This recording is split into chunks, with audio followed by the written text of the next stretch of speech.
Assalamualaikum warahmatullahi wabarakatuh, sahabat kalian yang dirahmati Allah Subhanahu wa taala. Pada kesempatan ini kita penting untuk melihat bagaimana respon dari Menkumham Yasona yang menilai bahwa penolakan RKUHP itu ya tidak terlalu penting lah ya.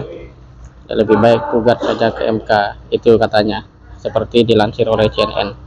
Kalau kita lihat respon seperti ini menunjukkan bahwa sang menteri sudah lelah ya. Sebagai orang yang senior usianya, ya dia tidak begitu memiliki kekuatan untuk ya memastu ya idealismenya, ataupun mungkin juga semangat untuk peduli kepada masa depan hukum itu sendiri. Dia melihat bahwa ini sudah panjang proses dibuat, sudah capek, kalau nggak setuju udah laksana ke MK gitu ya. Jadi tinjauan secara psikologis, mengingat usia memang sudah tidak lagi muda.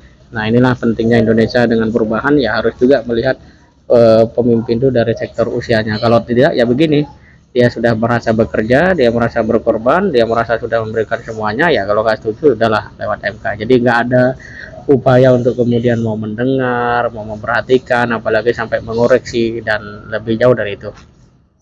Nah, sahabat kalian, tetapi apakah ungkapan itu hanya sebatas sebuah respon begitu saja? Nah, ternyata menurut pakar soal saran gugat RKUHP ke MK, ya ini disebutkan oleh pakar hukum tata negara Bivitri Susanti di CNN juga, bahwa itu hakimnya takut diaswantokan ya. Pakar hukum tata negara Bivitri Susanti mengatakan pernyataan pemerintah yang menyarankan warga untuk menggugat RKUHP ke Mahkamah Konstitusi jika tidak setuju dengan pasal-pasal di dalamnya sulit diterima. Bivitri pesimistis hakim MK akan menerima gugatan dan mengambil putusan yang objektif. Menurut Bivitri, hakim MK dibayang-bayangi pemecatan jika putusan tak sesuai dengan kehendak pemerintah dan DPR. Artinya ya ini seperti sebuah paket lah ya. Kalau Anda mau puas atau tidak, ya Anda harus beli paket itu gitu. Tapi ini logika dagang, kalau logika hukum tidak seperti itu. Ini harusnya menjadi sebuah perhatian bagi pemerintah. Dan kalau pakai logika Rocky Gerung itu, ya seharusnya undang-undang bermutu itu nggak sampai digugat ke MK pasca disahkan. Tapi kalau kemudian disahkan terus orang menggugat ke MK, bahwa kemudian MK itu masuk angin atau tidak, itu soal bahwa memang secara kualitas produk legislasi yang dibuat oleh pemerintah dan DPR itu memang tidak sehat gitu ya. Ada hal-hal yang kemudian dipaksakan dan seterusnya.